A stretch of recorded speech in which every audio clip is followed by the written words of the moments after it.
Hello everyone, this is Bon Yuki here again, and I'm doing another update to my theater room. As you can see, it's a mess. It is May 2017, and some people have asked me, hey, what's up with your theater room? You haven't really posted anything on it. You never really show videos of it anymore. You're always doing this like low-end retro stuff or really high-end like OLED TVs and stuff. So people ask us like, man, this guy, he spends all this time on this other stuff.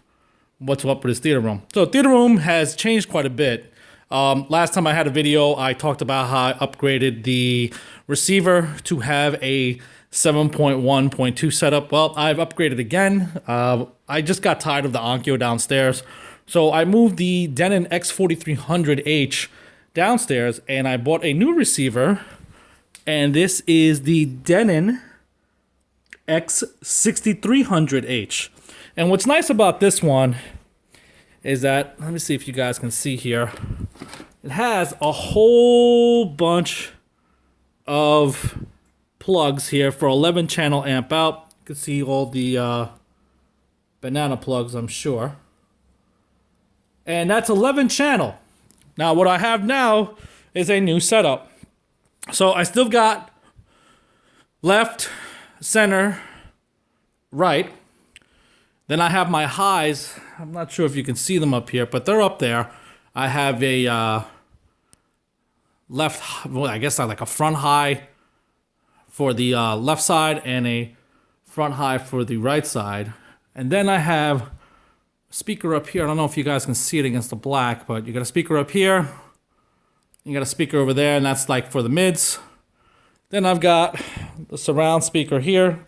These are dipole speakers. These are my surrounds. And then I finish it off with these Klipsch back here. Once again, hard to see, is a bookshelf speaker there.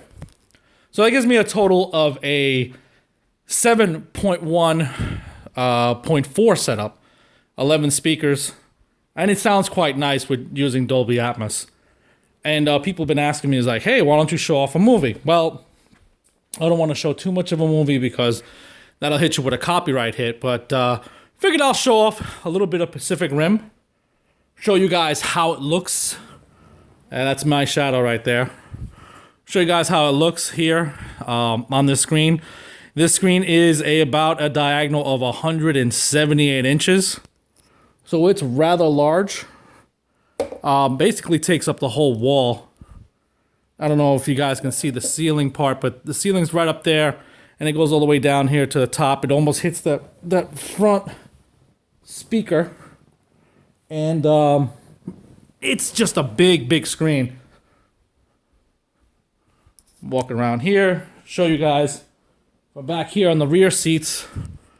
I mean, it's big.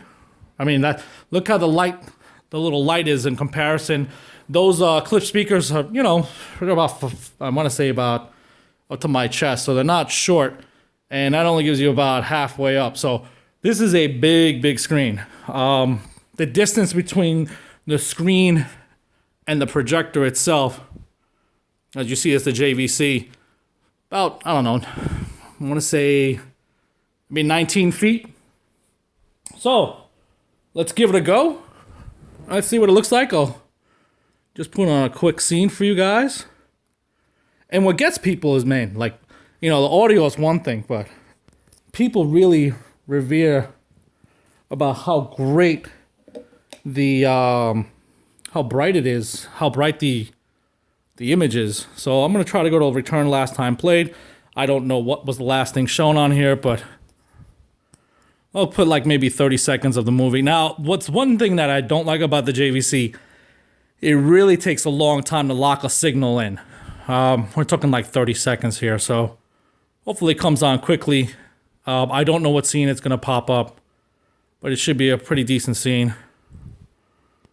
And as you can see the colors. I did put a little more saturation on it. That's the problem with HDR, is that it's kind of arbitrary. Sometimes you get good saturation, sometimes you need a little more. I'm going to put the audio on there.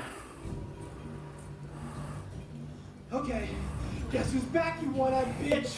No, wrong Perlman.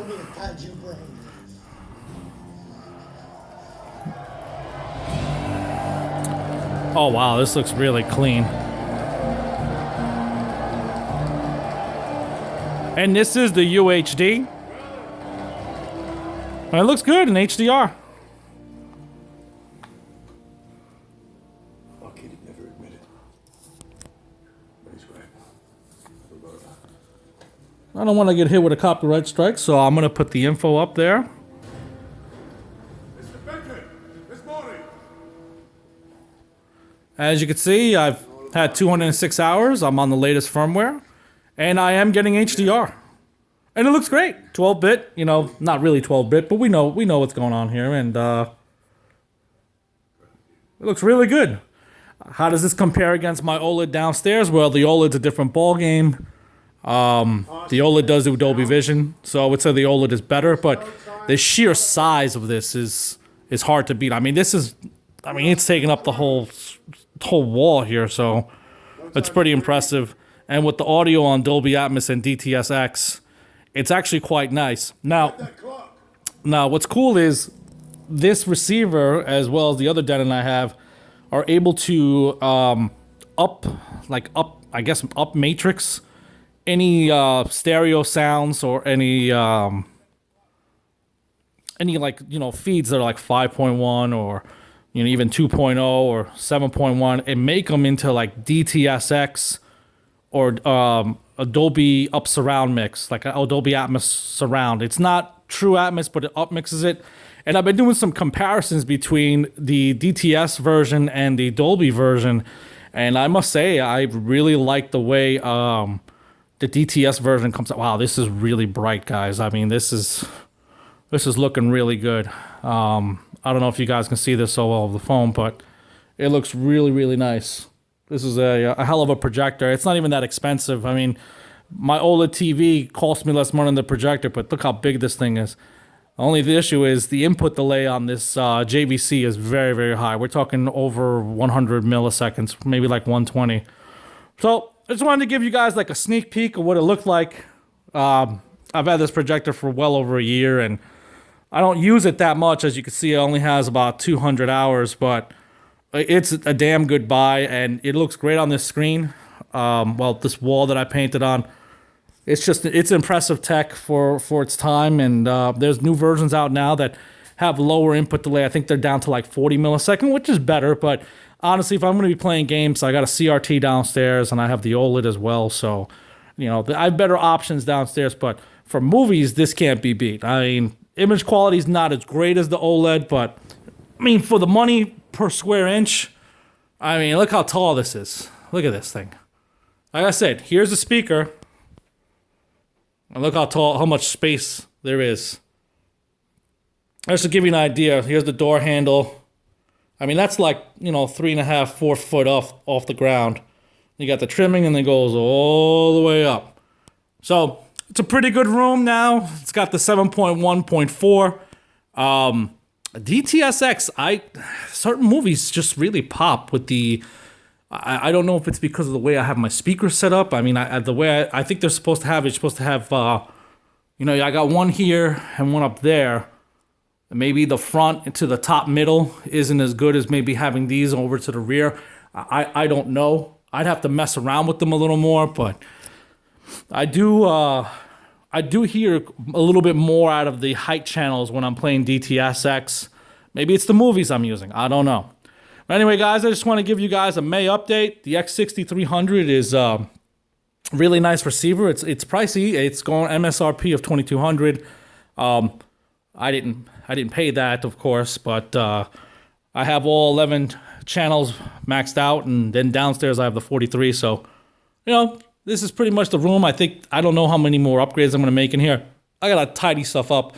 Like I said, I've been working on this stuff for about a week now, and I just making the video tonight. Now I finally have some time to show you guys.